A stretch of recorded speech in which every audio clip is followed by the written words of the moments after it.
Man, it's the T-Train Show. Y'all know what time it is, man. What up, T? What up? Hot Rod. What up? L-Train. Y'all know what time it is, man. It's the 3 to Hard. Hey, this is another edition of 3 the Hard Way. All of 3 the Hard Way Nation, you know who we are by now. And if you're not a part of 3 the Hard Way Nation, please hit that like and subscribe button. Before we get into the show, you know how I like to do every week. I got to introduce my fellas. The first one, the host of the locker room, the influencer, Mr. Hot Rod, Rodney Young. What's going on, Hot Rod? What is happening, 3 the Hard Way Nation, my fellas? Good evening, good morning, good afternoon, wherever you are. This is your friendly neighborhood coach, and as I always say, you may not like what I'm saying, but you will listen. And the man that may put out an APB for you, or he may put you in his boot camp, our captain, Mr. Terrence Austin T. What's going on? What's happening, fellas, and what's happening, everyone out there, 3 the Hard Way Nation? Let's get this ship underway. Let's go. Let's go. Hey, fellas, we got a coach. We got a coach, fellas. Big news. You know, it's after a long, drawn-out search, whether you agree with the search or whether you don't agree with the search, there's been lots of Zoom calls. There's been essays that coaches had to write from what I hear. But we finally settled on a coach, Mr. Todd Monken. I think, you know, everybody has a different opinion on the selection of Todd Monken. There's been, 50-50 split. I've heard some really, really positive things about how people's perspectives are in terms of who we ended up with. Then I also heard some people that hate the selection on what the Cleveland Browns did. So we're going to dive into it. I'm going to throw it at you right away. Are you pleased with the selection of Todd Monken? L-Train, initially I wasn't, okay, because I wanted Jim Schwartz. I can understand that. However, I'm not the owner of the Cleveland Browns. I'm not a billionaire. So it was his call, okay? So after the fact, I started doing my homework on, the coach who is an offensive guy, okay? In his background, he's been with Notre Dame, Eastern Michigan, La Tech, Oklahoma State, LSU, the Jaguars, the Tampa Bay Buccaneers. He's been with us, and most recently the Baltimore Ravens, okay, where he did some good stuff, with Lamar Jackson, all right? Did some good stuff with him. So did some other, research on him and, learned a few things about him. So he's the coach. Let's roll. Let's roll with him. Now, again, I wanted Jim Schwartz. Initially, I heard right after the decision was made, Jim Schwartz stormed out of the building, upset and angry. I didn't like that. I didn't like that because at the end of the day, it's a business. It's a business, okay? Say he packed up his office and say he ain't coming back, and he's still under contract, okay? Mm-hmm. And then furthermore, Myles Garrett, okay, and Hot Rod touched on it yesterday on the show. Myles Garrett sends out a tweet. There's these young kids with these little Twitter fingers. I know, man. I know. saying that he didn't like the coach. Shame on you, Myles. Shame on you, Myles. That's not what I expect out of my leader, okay? That's not what I expect out of the new NFL sack leader, okay? Guy who's supposed to, be the leader of the team. Hey, you keep that to yourself. Keep that to yourself. And, when this man comes in, you meet him, face to face and let him know that you're the leader of the defense and let's get this show on the road. Okay. So I just didn't like how Myles acted. And I hope Myles cleans that up. I hope he cleans it up. I'm sure, the coach is going to step to Myles before Myles steps to him. Okay. And say, hey, man, let's sit down and talk, because again, I need you just as much as you need me. But bottom line, I'm okay, now with the choice. He comes from a solid, a well-run organization that he does. And my prayer is that he brings some of that stuff over to Cuyahoga County where we are, okay? That's what I'm hoping that he does. Because, again, I want this thing turned around. I'm sure we want it turned around. So, and then last but not least, I love the video that when he, met Shador, he hugged him and said, hey, man, I tried to draft you behind last year. And that was the word in Baltimore. They tried to draft him. And also, too, he tried to get Shador, at Georgia where he was. And he did a good job at Georgia. He really did a good job with the wide receivers and the quarterbacks there. So I'm looking forward to him. So he's a coach. So let's buckle up and let's go. That's my take. So first things first, I want to apologize. I was saying Schoolhouse, Nate Schoolhouse, but I mispronounced his name, and so I had to apologize for that. It's Shieldhouse. Shieldhouse. Yep, Shieldhouse. Guy with the Rams, right? Yeah. Yeah. So initially, I was like, okay, who is the most unlikely candidate to be the Browns head coach? And they picked him. Now, am I upset about it? No. I was a Jim Schwartz guy too, because I'm like, you're doing all this and you want to keep the defense. Why not just make this man, we talked about this for weeks. Why not just make this man the head coach? But one thing I will say about Todd Monken, he's a football guy. Yes, he is. Everything that screams football guy. He's got an offensive mind. He's an older cat, which means he's gonna hold guys accountable. And my thing is just like Cap is saying, he's our head coach, so I'm gonna roll with him until he give me a reason not to. Okay. Right. I did speak on it yesterday. Myles Garrett was unhappy. No one cares. You got 40 million reasons to get over it. I ain't got time worried about Myles Garrett and how he feels right now. But I understand because his most successful season has been under Jim Schwartz. I get it. I understand. But to come out and tweeting and all that, come on, man. Let's just play football, dude. Right. And then I seen an article from Mary Kay Cabot. Oh, well, Myles Garrett hasn't requested for a trade yet. Who cares? Nobody care. Whether he requested or not, he's under contract. If he want to sit out and lose all that money, that's on him. But I digress. But when it comes to Todd Monken, to me, the hire is going to be a good hire. I think he understands the dysfunction within the organization because he was there before. And I think that gives him a heads up. Now he's the head man. And yes, that meeting with Shador was not just a PR thing. It was to give notice that he is going to work with this kid. Okay. Mm-hmm. That was really strategic for the Browns to do that. That's to shut everybody down. Okay. And so that doesn't mean that the Browns won't later rounds in the draft go after a quarterback, maybe. But that means that right now, Shador is QB1. He's going to go and try to make something out of him because it was very key that he said, hey, we was trying to draft you. Okay. And then we'll sit down and talk about that later. Okay. So I'm all in with Todd Monken. I just want to see, number one, who he's going to hire as his I think he already hired an offensive coordinator. I gotta take a look. But the DC. Now, does that mean that Jim Schwartz is totally gone? No, it doesn't. I know San Francisco was asking about him to come out there and be the DC out there. But Jimmy Haslam is going to do what Jimmy Haslam does. And I still say Jimmy Haslam is going to make him the highest paid defensive coordinator in the game. Now, if Jim Schwartz turns that money down, that's on him. But I think that Jimmy's going to at least throw some money at him and say, stay. I think Monken is going to reach out to him and say, hey, come in here and let's talk about this a little bit. Let's chat it up. And if he can go, he can go. If not, my mindset is move on. Find a disciple. You do that with head coaches coming from the Sean McVay tree. You want to find the coach coming from this tree. So you find someone that Jim Schwartz has discipled and you bring them in. And if you want to keep the defense the way it is, you find someone who has been up under Jim Schwartz, who understands Jim Schwartz philosophy, and you go and you run with it. But in terms of Todd Monken being in, I'm going to ride with him till he give me a reason not to. He is the Browns head coach. He's on my team. Let's go. There you go. Yeah, you guys know where I started in terms of who I wanted for the Cleveland Browns head coach and the type of coach that I wanted for the Cleveland Browns. And the one thing, once they announced who the head coach was going to be in terms of Todd Monken, was I disappointed? Yeah, but I was disappointed for a different reason. Like, I just wanted a coach that had more of a proven track record. Todd Monken, not that he's a scrub.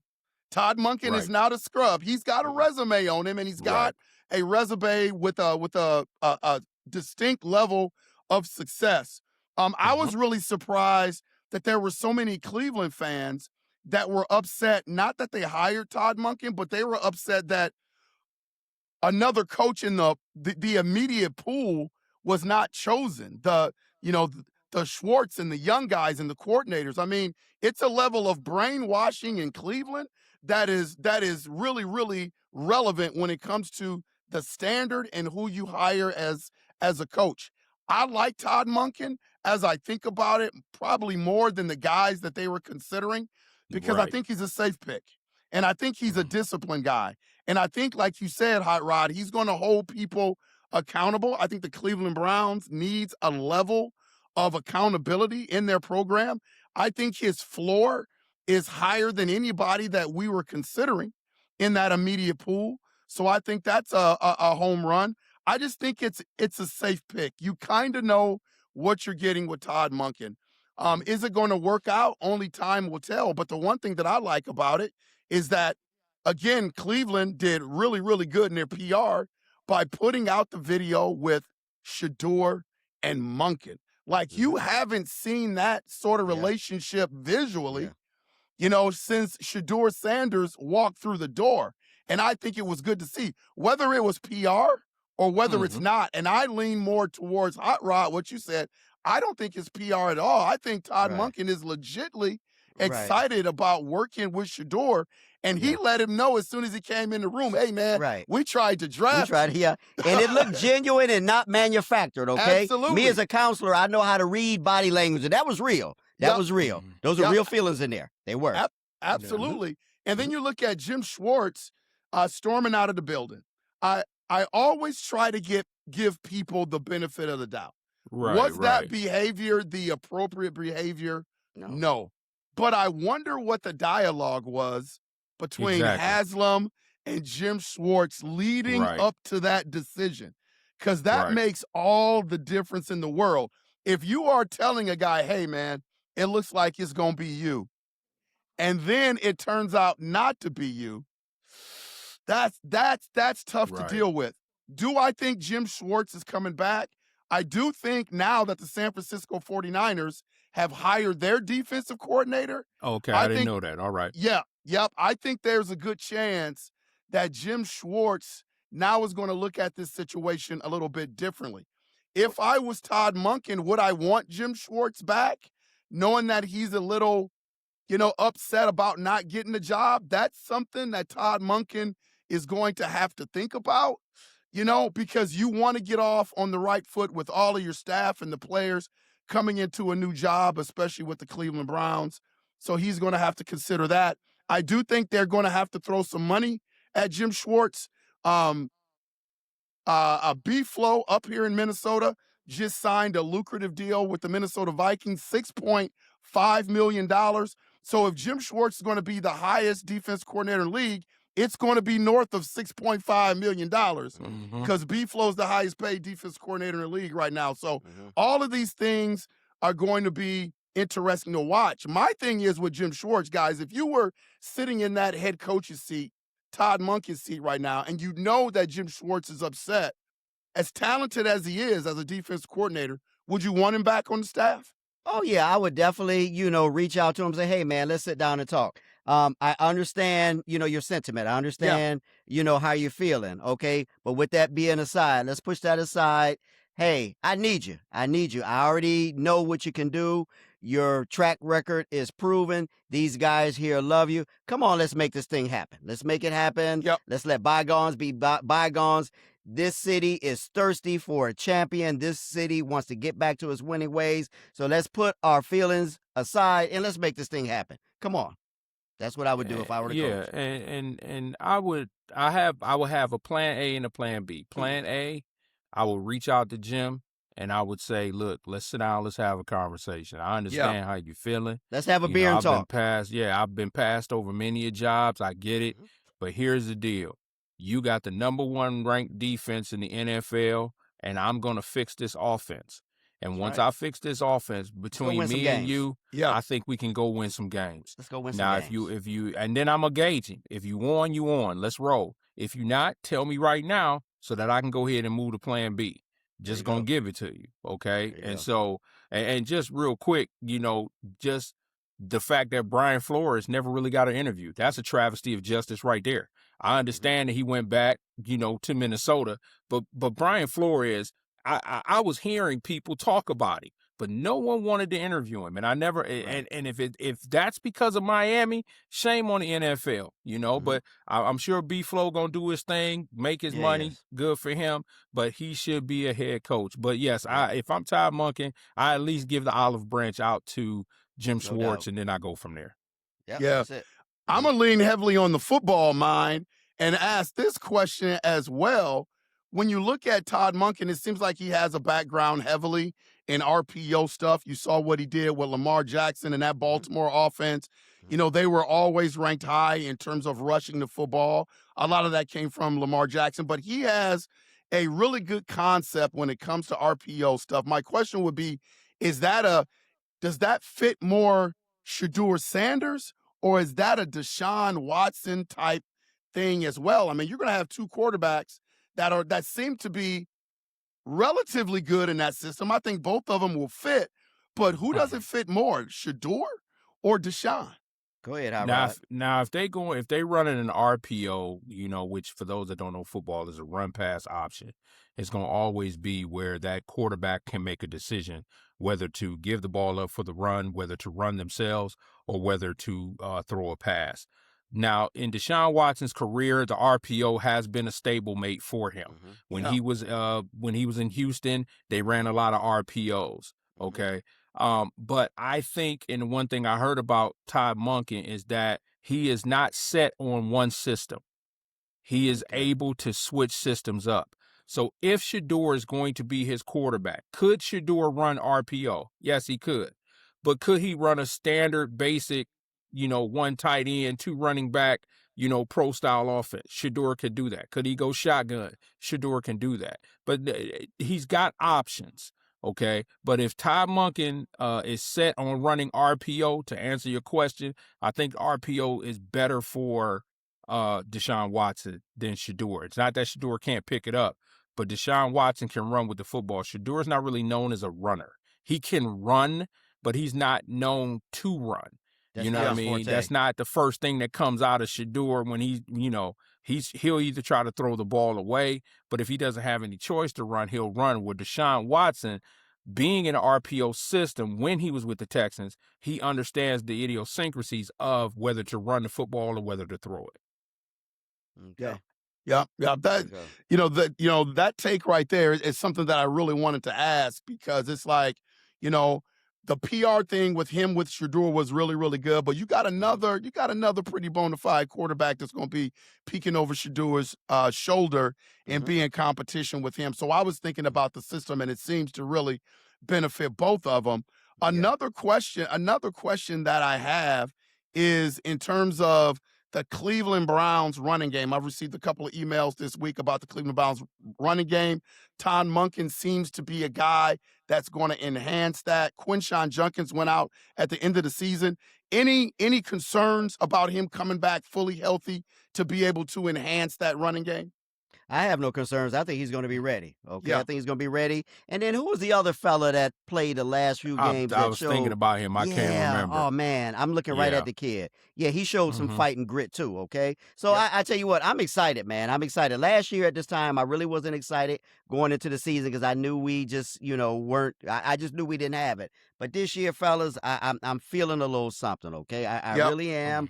Again, L Train, we know your take on, the coordinators going the coordinator route. Yep. But like I said, I was telling somebody the other day, and I'll continue to repeat this. 20 years from now, we're going to look back on one of these coordinators that's going to be in the limelight, just like, Belichick, Parcells. I look at that guy down in Jacksonville. I can't think of his name. What a heck of a job that he did this year. We may be talking about him 20 years from now. And I'm hoping, hey, we're talking about Todd Monken, kind of in the same way.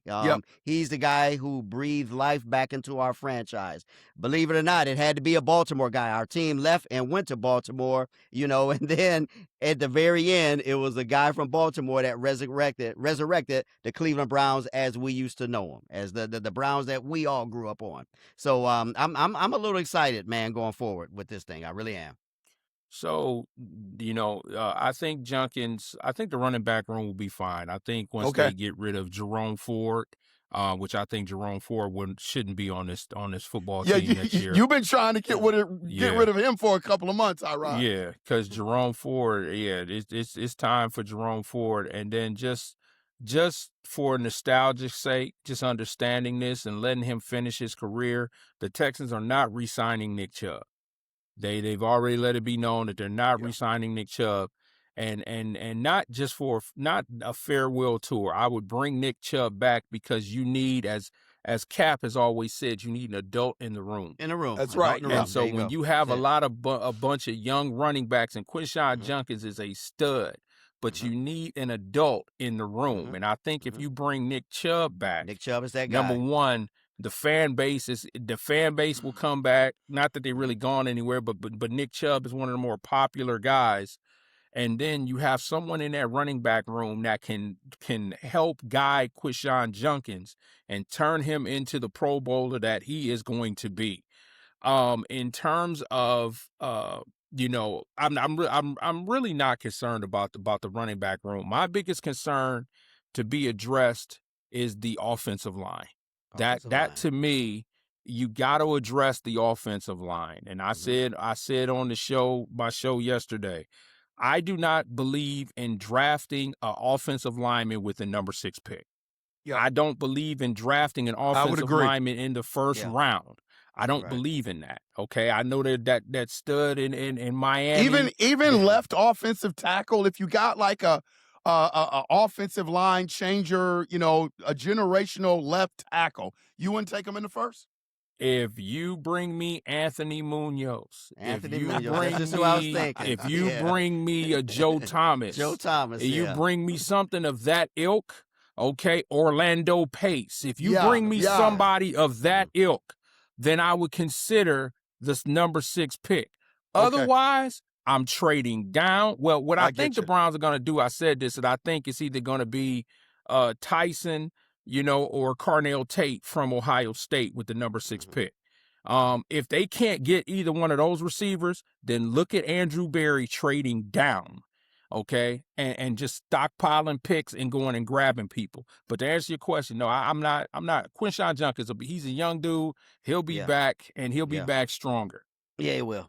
When it was announced, and this goes into a question from one of our viewers, Kim, I emailed her back and let her know that I was going to read her question on the next show. She didn't say where she was from.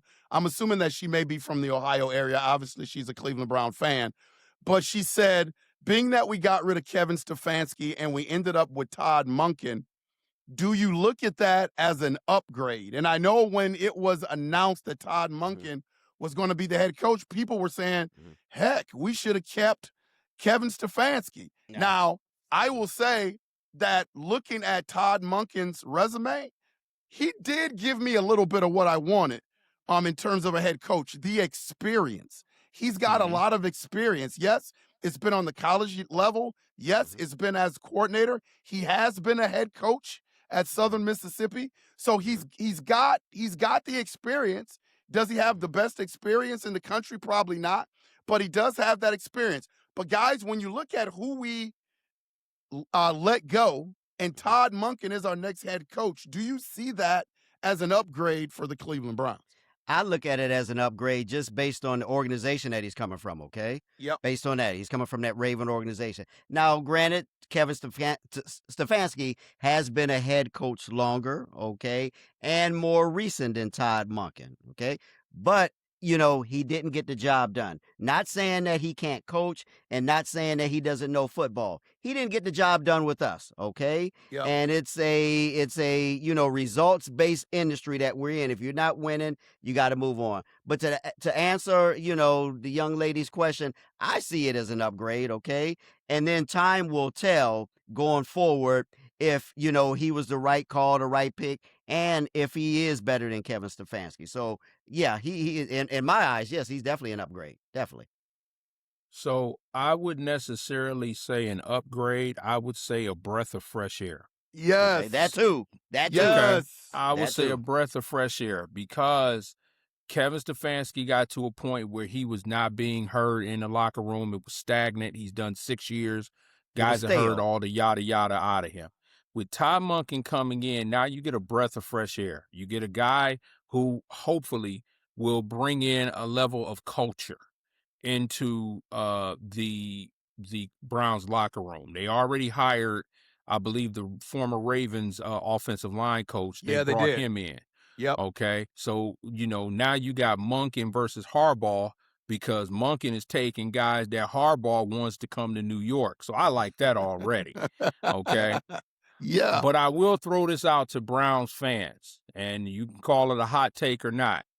Okay. Don't get caught up with when they come with the contract that Todd Monken is going to be signed for 4 years. Todd Monken is, to me, a stopgap coach. That's why you say he's safe. He was safe. He's a safe call. Yeah. Do I think that he will go into the new stadium? No.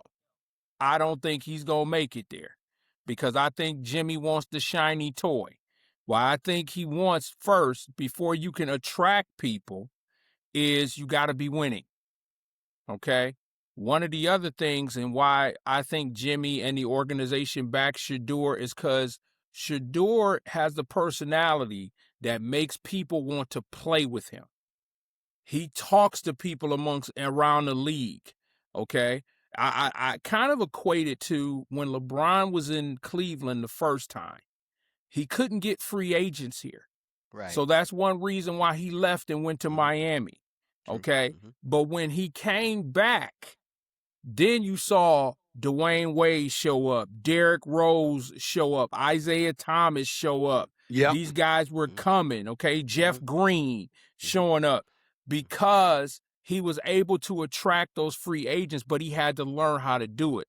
Shador already has the gift of gab, and he has the ability to promote himself and also promote the team, i.e., why he's in the Pro Bowl. But and regardless of whether you like it or not, it right now is going to cause people to see Shador for the leader that he can be, and it's going to cause people to come in. So I'm just saying Todd Monken is here to turn Shador Sanders into a true NFL quarterback.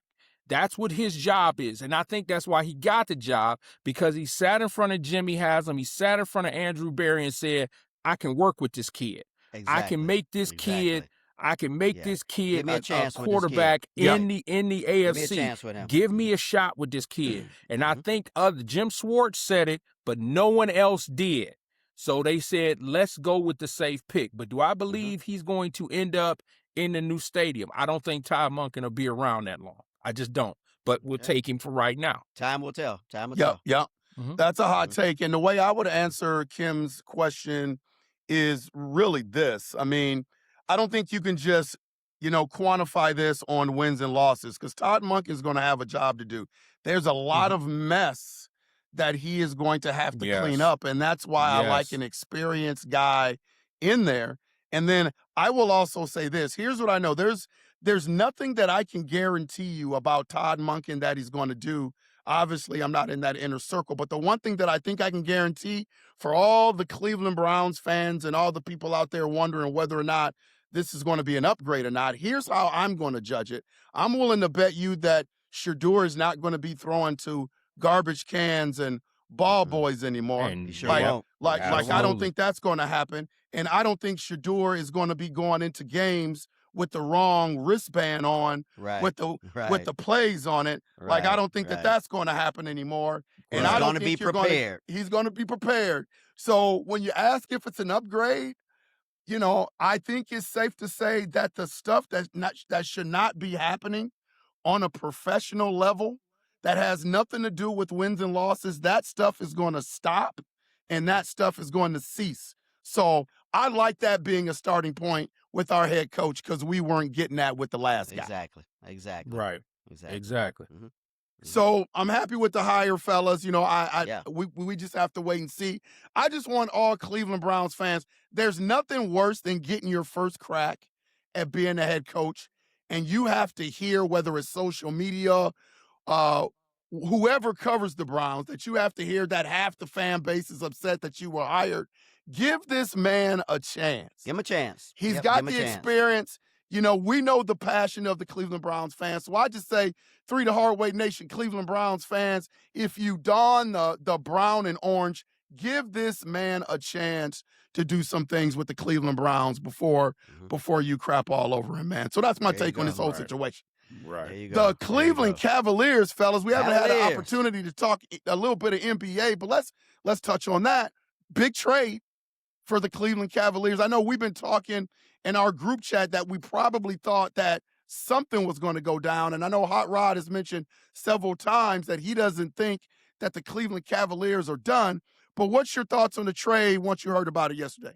Yeah, I like the trade. Got, who's that? Keon Ellis and Dennis Schroeder, okay, Yep, from yep. Sacramento.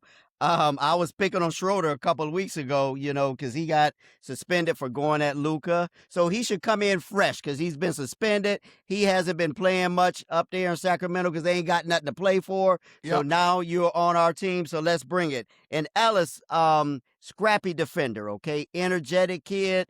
His shooting he kind of reminds me of J.R. Smith. He's hot and cold as far as his shooting, but Yep. he's a heck of a defender, okay? So, again, it's a breath of fresh air because DeAndre Hunter won it out. So, hey, Kobe Altman showed him the back door. See you later. And like Rod said, I don't think, the Cavaliers are finished wheeling and dealing. Now, I had asked Hot Rod, and I'll further let him touch on that. I think Darius Garland's days are numbered.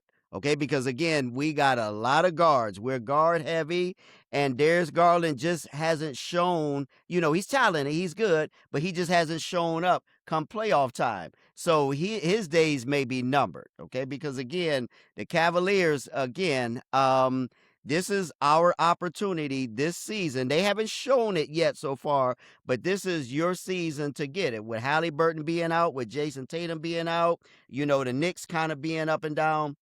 This is your year to get it. This is your year to shine. So I like what Kobe's doing. If the willing and dealing isn't done, let's go for it. Let's get guys healthy.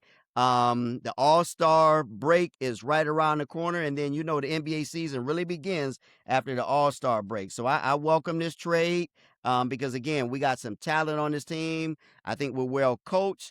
The blueprint is there, so let's go ahead and make it happen. Let's make it happen.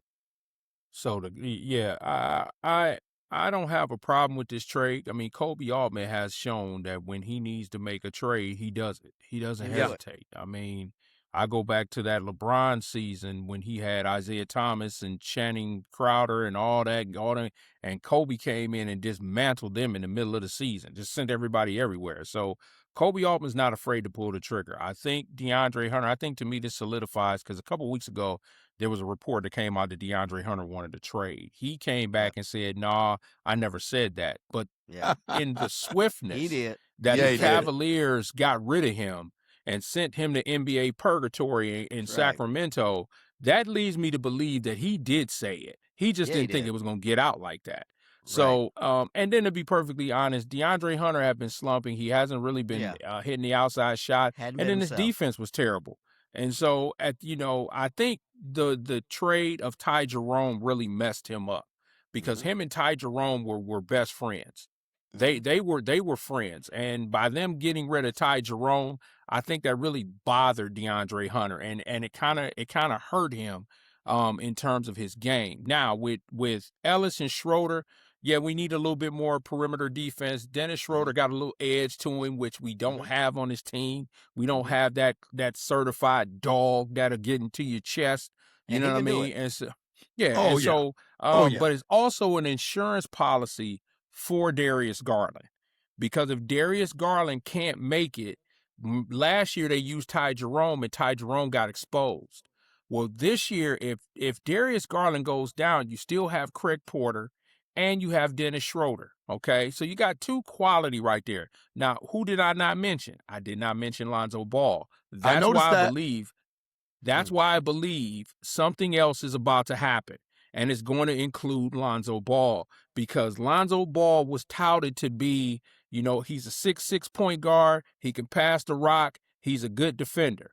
Well, all Can't I've seen shoot. out of Lonzo Ball is he can Can't shoot. pass the rock, because his defense is not as good, and he can't hit the broadside of shoot. a barn. He makes my chest hurt every time I see him shoot I the cringe ball. every time he shoots. I cringe. Because I know, and then when he does hit an outside shot, first thing come out of my mouth, oh, that was lucky. You know what I mean? I shouldn't have to think like that when it comes to an NBA player. Now, I know he's had a lot of injuries, some bad injuries. He was out a year and a half. I get it. You know what I mean? But I just look at it, if they were to kept Lonzo Ball, when you get to the playoffs, you can't play him.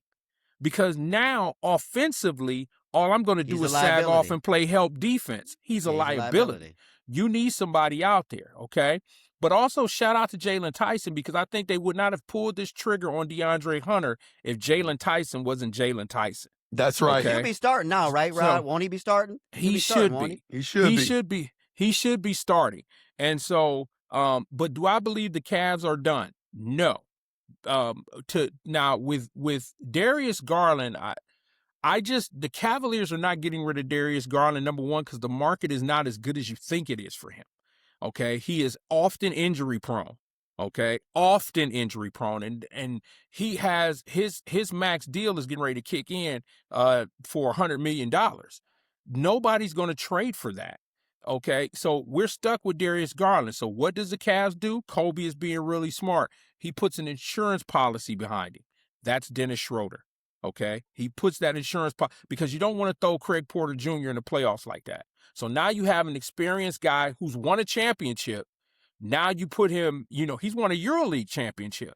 Okay, yep. He also played for Kenny Atkinson when Atkinson was an assistant coach. And they've known each other for when Dennis Schroeder plays overseas. So Kobe Altman has put some insurance policies in place. Max Strus is coming back very soon.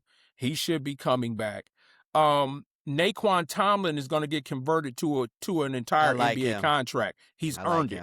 So they had to cut Luke Travers, which I didn't really like, because I thought Luke Travers was like a glue guy. He was a gritty dude, and so hopefully he'll come back. But I don't think the Cavaliers are finished. Now, do I think they're gonna make some big blockbuster deal? Let me slow everybody's jets. They're not going after Giannis. So let's calm that down right now. Okay. Could they? Absolutely, they could. But that would require them cutting the cord on Evan Mobley. Okay, either Evan Mobley or Jared Allen. They're not gonna do that. Okay. But Kobe wants to get up under the cap so that if he does need to make moves, he can make it. This trade has saved the Cavaliers $50 million in luxury tax. Okay. They're still $14 million over the salary cap, but if Lonzo Ball is gone, that saves them another $10 million. Kobe can work with $4 million because they don't want to be a repeat offender.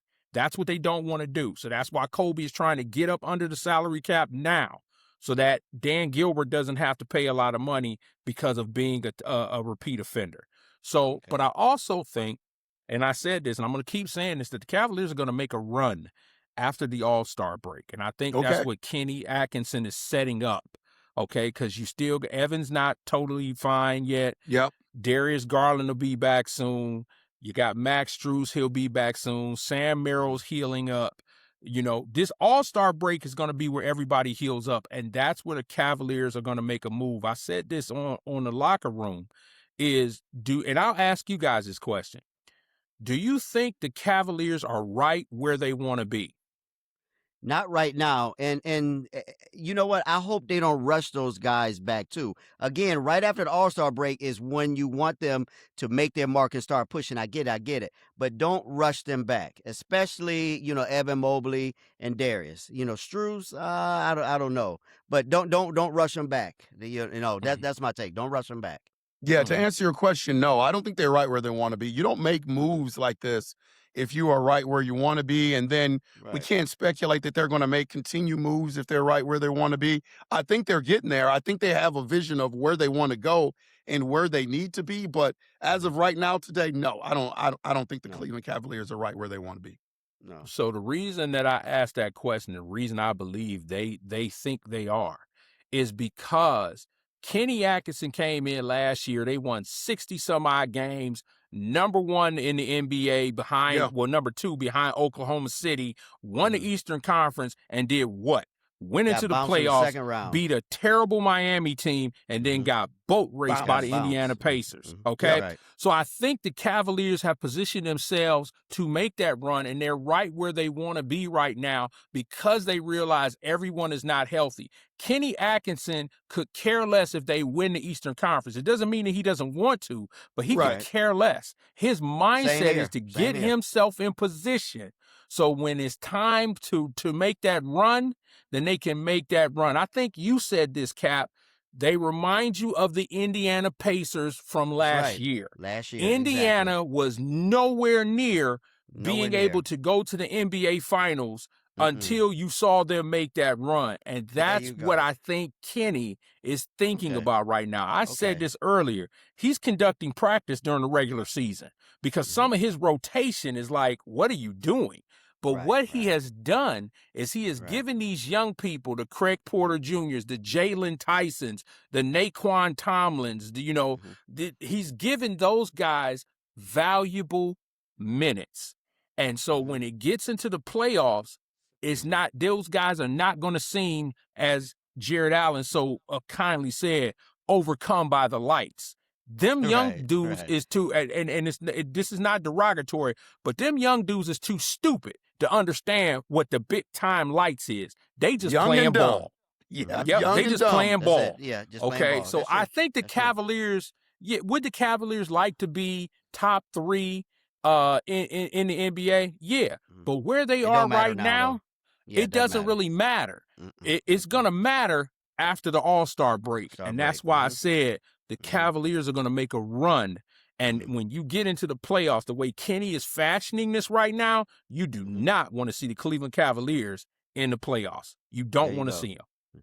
And again, Rod, don't rush those guys back. Let them get healthy. Yeah, don't rush absolutely. Them back. Yeah, don't rush them back. Absolutely. Yeah, why this trade matters, fellas, it gives, the Cavaliers that depth boost they need in the backcourt. You got veteran ball handling. It strengthens your playoff push, and then the whole caps strategy, Hot Rod, you talked about it, let's put a number to it. You talk about the luxury tax, but this move shaves off roughly $50 million. That's a lot of in money. Luxury tax, under the important NBA cap threshold. And then you have, this to being the first move before the February 5th trade deadline. I thought it was a great move for the Cavs, and it puts them in a great position to do other things and make that run in the playoffs. So we will see, fellas.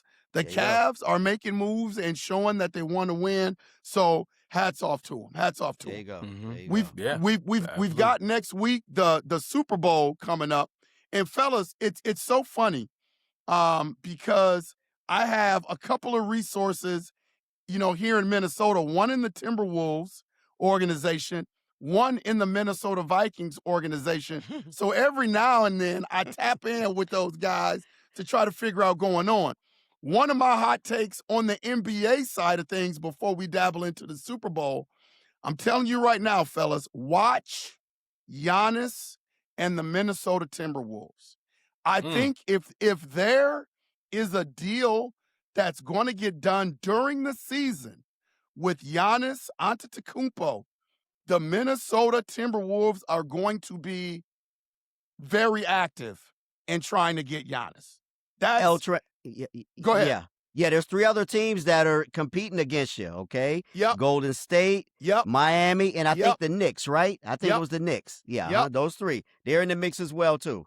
They're in the mix. So it's going to be interesting. Here's why we are different, Cap. Here's where we are different. I think in terms of Milwaukee, getting back players that can play right now. See, I don't think Milwaukee wants to tear this thing down to the studs. I think they want to do a competitive rebuild. We have Okay. names like Julius Randle. Yeah. We've got McDaniels, and Yeah. we've got 2 young studs in Dillingham and Terrence Shannon Jr. So we Yeah. have products that can go in there right now Yeah. and Yeah, you do. play. And You we do. have some first round picks Yeah. that we can add to that. Yeah. And we also have Giannis, I quote, he would love to play with Anthony Edwards. He So sure. Yeah. yeah, no, I'm not saying that it's going to happen. I just know that there is a level of hustle and bustle in Target Center right now. Yeah, to you get- all look to get very that deal inviting done. too, because y'all are balling right now too. You all look very inviting to Giannis, and also too, he doesn't have to go that far. Okay, he doesn't Yep. move that far, and the weather feels the same way there as it does where he's coming from Yes, too. not any So he don't different. need to get a bigger coat. He don't need to get a No. bigger coat. He's good. He's good. No. Yeah. And then in terms of the football side of things, fellas, I put out a couple of podcasts a couple of weeks ago. And I had talked to my guy who is pretty connected to the Minnesota Vikings. And my podcast was, I said, the optics of Sam Darnold possibly going to the Super Bowl is going to be very painful for Viking fans and for people within that organization, and heads are going to roll. Well, Oh yeah. Sam Darnold went to the Super Bowl and looked really good in the NFC Championship game. Couple days later, our general manager, Kwesi Adolfo-Mensah, has been relieved of his duties with the Minnesota Vikings. Oh wow, I didn't know that. Wow. Oh yeah, I didn't know that. yep. He's They gone, got huh? rid of him a couple Ooh. days ago, and he was actually down at the Senior Bowl looking at prospects. Came back home and they lost his job. I won't get into it on this show on what I think Wow. happened, but if you want to know the ins and outs of what happened during that whole deal, go Okay. back and look at some of my unconventional playbook takes on what happened with Kwesi Adolfo Wow. Mensah. Okay, I didn't know that. I didn't know that. Yeah. And the only reason why I bring that up is Sam Darnold is looking really good. I think the Seattle Seahawks are going to be the favorites in the Super Bowl. Not that the New England Patriots can't win. I think they're gonna wipe the floors with New England. They're gonna wipe the floors with them. They are. Yep, Yeah, they yep, are. They're gonna wipe yep. the floors with them. So let's do a little pregame on what your thoughts are about the game. You know, the 2 quarterbacks, the 2 coaches, and who's going to win this game. I think Sam Darnold is not going to look like a pumpkin in the end, and he's going to raise the Vince Lombardi trophy in the very end. Also, too, a key to Seattle, who just looks big. They just look bigger than everybody. They just like a big, giant football team. But their pass rush, their defense, they're going to, Drake May has a hard time, that offensive line of New England, which is their Achilles. It has a hard time protecting him. And I tell you what, if they, keep him on his back, they're not going to be able to do anything with Seattle. I think it may be a laugher at halftime, man. I think we're going to go back to some of those old 90s Super Bowls. Remember when Denver used to be losing by 100 points at halftime? I think this may be one of those. If I'm wrong, New England's defense will kind of keep them in the game. But Drake May, I think, is going to be running for his life because that Seattle team, they come after you. They do. And for them to, have, are coming out of the NFC, which was strong. The Rams, were a tough team, that they overcame, that Seattle overcame. I just don't think it's going to be a good game. I think Seattle's going to mop the floor with them. I really do. All right. Oh, contraire, mon frere. Oh, Come here on, he is. Cap. Here he is. Here Here we he is. go. Here he is. First Yeah. of all, They gonna wipe the floor with him, Rod. You know they are. don't disrespect Mike Vrabel like that. He is a Belichickian. He Don't disrespected dare. him, didn't he, Hot Rod? Don't He you disrespected him. dare disrespect. Go Bucks. Don't you dare disrespect Mike Vrabel. Okay? Give me your take, and Rod. Give us and your the take. New England defense that's going to come to play on Super Bowl Sunday. Don't disrespect the new Tom Brady, which his name is Drake May. Don't do I that. like that kid too. Okay? I like him too. Don't man. I like do him. that. All right? New England is going to show up. And New England is going to play Patriots football. Drake May it won't be bad for Drake May. Drake Wow, May is okay. going to run that New England offense. He's got a good running game. They have a very good defense. And my biggest thing with Sam Darnold is which Sam Darnold are we going to get? Now, Minnesota Viking fans, they are praying that they get Sam Darnold, the Including second L-Train. coming. Including They are L-Train. praying that Sam Darnold lays an egg in the Super Bowl. People Especially are getting L-Train. fired because they let Sam Darnold walk out of there. People are leaving because they let Sam Darnold walk out of there. But Sam Darnold is going to be the second coming of Cinderella. That clock is going to strike 12 in the Super Bowl. And Sam Darnold is going to turn back into the Sam Darnold of old. And I think that the New England Patriots will win the Super Bowl. As much as I don't want to see the Patriots win another Super Bowl with Tom Brady in the building, I think Mike Vrabel has been in that position before, and I think the experience of Mike Vrabel is going to send them over the top. Ooh, that's it. Wow. Man, that is a hot take. That is a hot take. I'm gonna say this, and it hurts my soul to say it, but I think that Sam Darnold has a great chance of being Super Bowl MVP. Yeah. If I had to lay money down on who's going to win this game, I've got to go with the Seahawks. But I don't think it's a foregone conclusion like other people think. I do think that the New England Patriots have a chance, but here's what they're going to have to do, because I know a little bit about football. You know, I'm not a football coach. I think the New England Patriots are going to have to win in the trenches.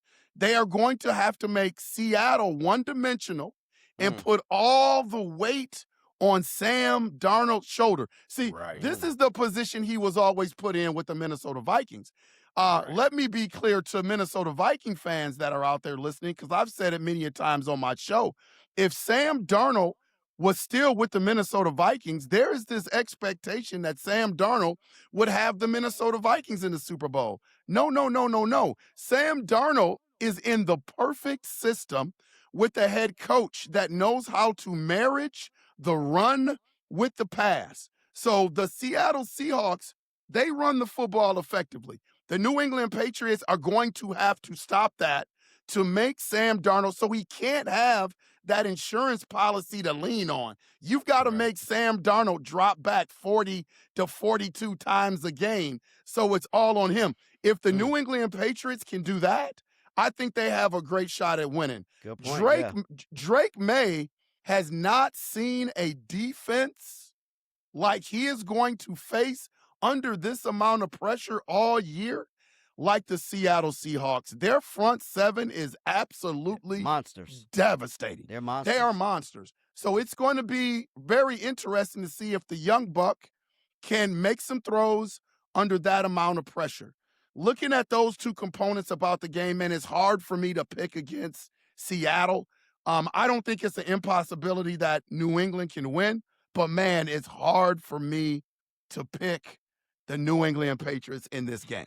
Sorry, Dave. I'm going to shoot my shot. I'm going to shoot my shot. New England 26, Seattle 24.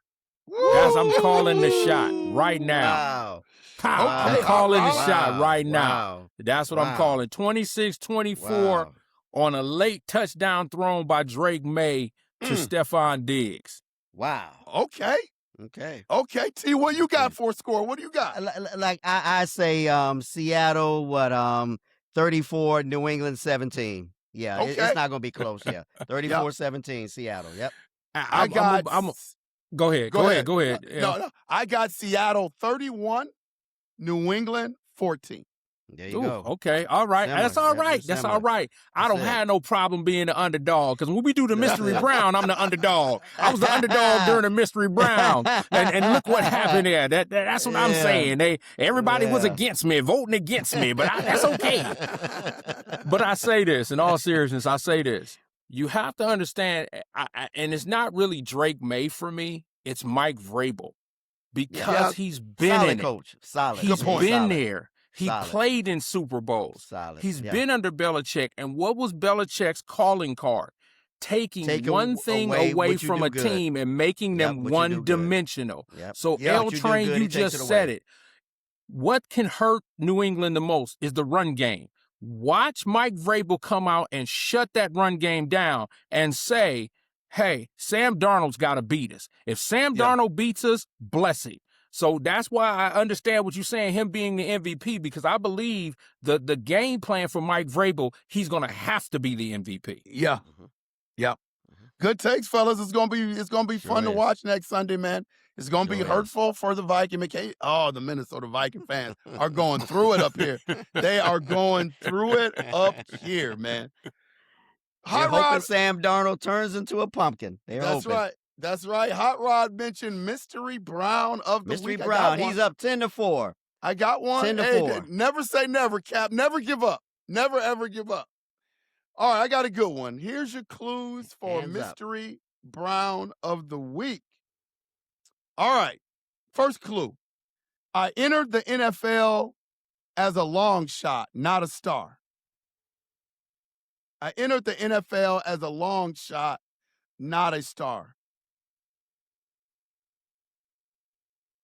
Special teams is where I made my name. Eric Metcalf. Nope. I wore a single-digit number early in my career.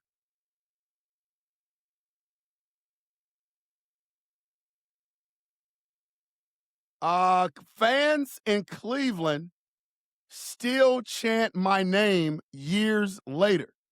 Josh Cribbs. Oh, man. Josh Cribbs. That's who I was thinking of, but I couldn't think of his name. Yeah, that's who I was thinking of. Josh Cribbs. Yep, Josh Cribbs. 11-4. 11-4. Come on, Cap. Come on, Cap. Come on, Cap. If this were Pee Wee softball, you'd be off the field, Cap. You and your team. You'd be on the team. Mercy rule. You losing 11-4. Yeah, Josh Cribbs. Josh Cribbs was nice, man. Josh Cribbs was nice. Josh Cribbs nice. was a great, great player, man. Yeah, I liked him a lot. He's nice. All right, fellas. I think this week it's my turn for start one, bench one, cut one. Yep. And I've been looking at a lot of different things. I've been trying to, think outside the box on this. I'm going to give you traits of yourself that you would like to have. Some of us, we've all been in different positions, with our jobs, our social life, our marriages. So I'm going to give you 4 traits that you think are important in your daily life. And you're going to have to start one. You're going to have to bench one. You're going to have to cut one.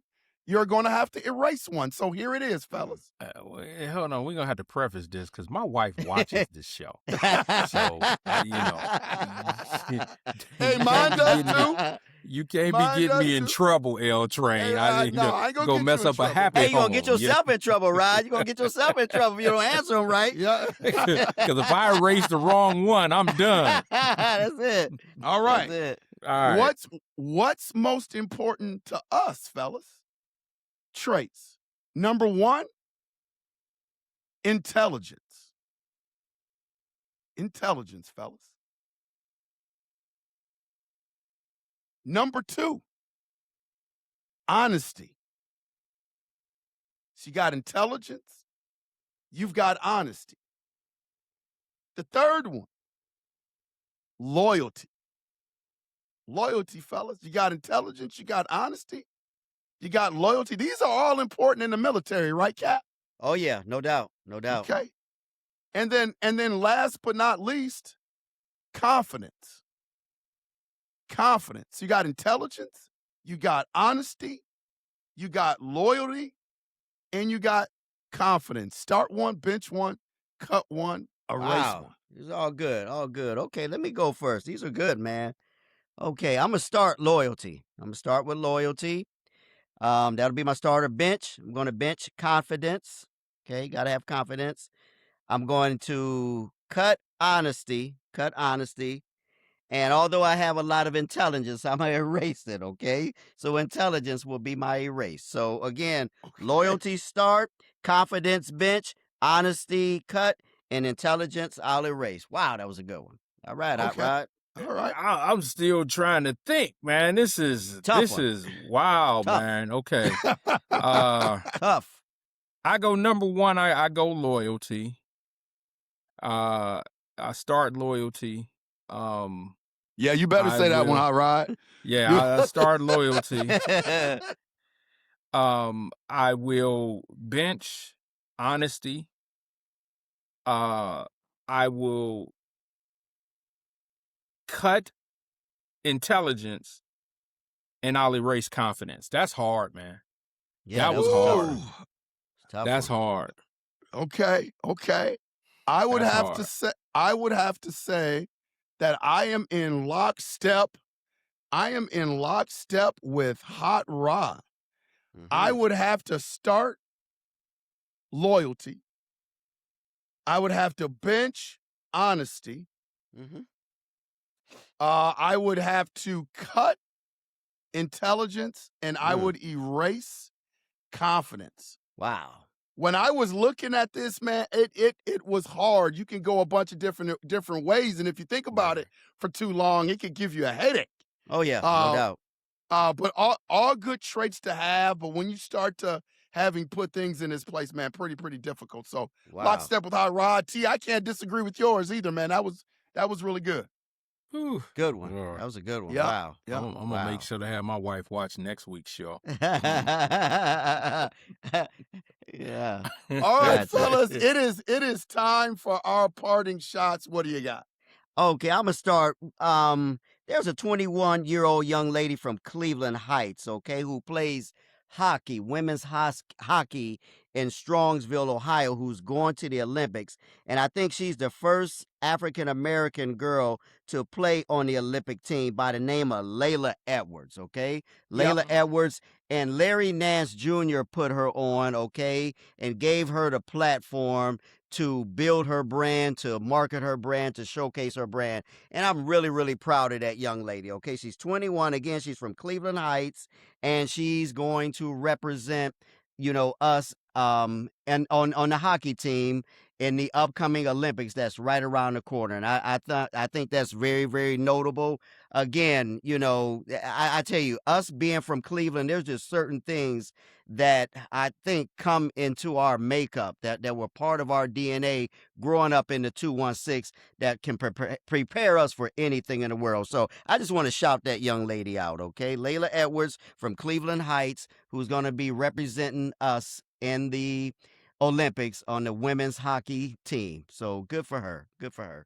Layla Edwards, congratulations. Yep.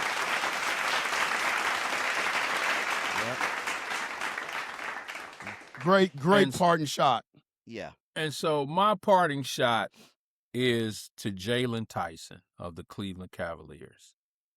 When they played the Los Angeles Lakers, there was a comment that he made after the game saying that this was Donovan Mitchell's city.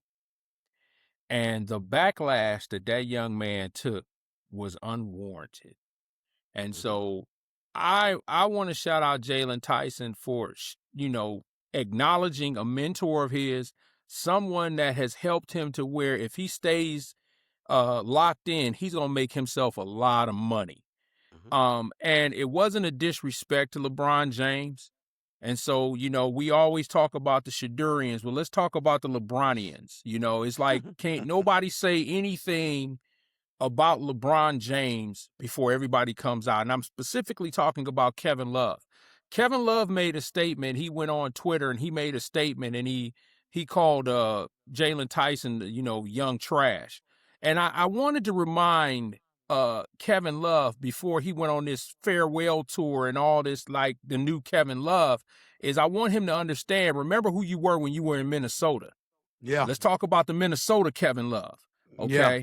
Let's talk about the curmudgeony Kevin Love, saying whatever he wanted to say, however he felt like saying it. Okay. So, this young man is giving his mentor flowers. He meant no disrespect whatsoever to the legacy of LeBron James. What he was saying was Donovan Mitchell's here right now. He's a young guy. He's saying right now. We're talking about the right now.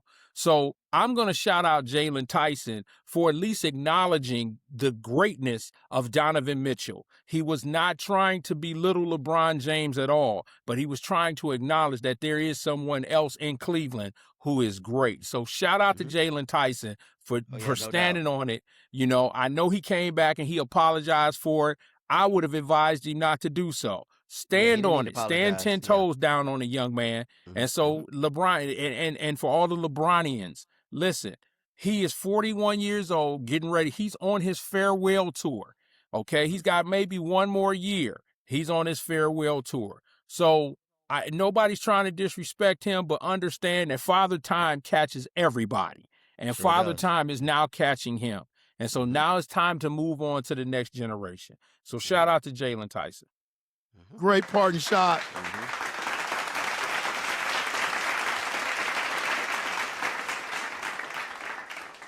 My parting shot comes from outside of sports. You know, fellas, growing up, you know, family is really important important for us. You know, still to this day, as fathers now, the head of our household, family still is important for us. But there are times where, you know, we've got these things in our living rooms and in our basement where when we turn them on, we get an opportunity to watch shows, and we get into certain shows and we allow certain characters on the TV screen to become part of our family. Man, we lost a huge part of our family. Damon Wilson passed away, man. For those of you that don't know who Damon Wilson is actually known as Lamont Sanford from Sanford and Son. What a great show that was. I probably have watched every episode of Sanford and Son probably 20 times. Whenever I see an episode of Sanford and Son, my wife always laughs at me because I can repeat the script verbatim. I have seen so many episodes. So just it really hit me hard when I saw that Damon Wilson passed away. 2 episodes that I loved that was centered around Damon. And we talked about this once on the show, was when he brought home the coffins to sell them, and Fred didn't want to sleep in the house with him, so he slept on the pickup truck. Exactly. And he was like, "Pop, you a fool. We could turn these into matching end tables. You know, you're silly to sleep outside." And then he ended up sleeping outside with his dad. With him, sure it is. And then the other funny episode was when Lamont was in this bar with his girlfriend, I think it was, and this guy basically punked him in this bar. And so all his friends, Junior somebody, the guy's name was Junior somebody. Bloody Lamont's nose. He bloody Lamont's nose, and everybody was giving him the business. So Lamont had to go back and stand up, you know, and he had learned some karate. He had all these new karate moves. Well, he didn't know that Fred got there ahead of time and told the dude that Lamont had some mental stuff going on and that he was crazy. And so when Lamont went into all his karate moves, man, that was one of the most hilarious scenes in TV ever. So rest in peace, Damon Wilson. You gave us a lot of entertainment. Yes, you did. Over the years. What a legacy you left. So rest in peace to Damon Wilson, man. There you go. That's my parting shot. There you go. And if I'm not mistaken, wasn't he the last living member of that show? I think he was. Yeah, I think they're all gone now. They're all gone.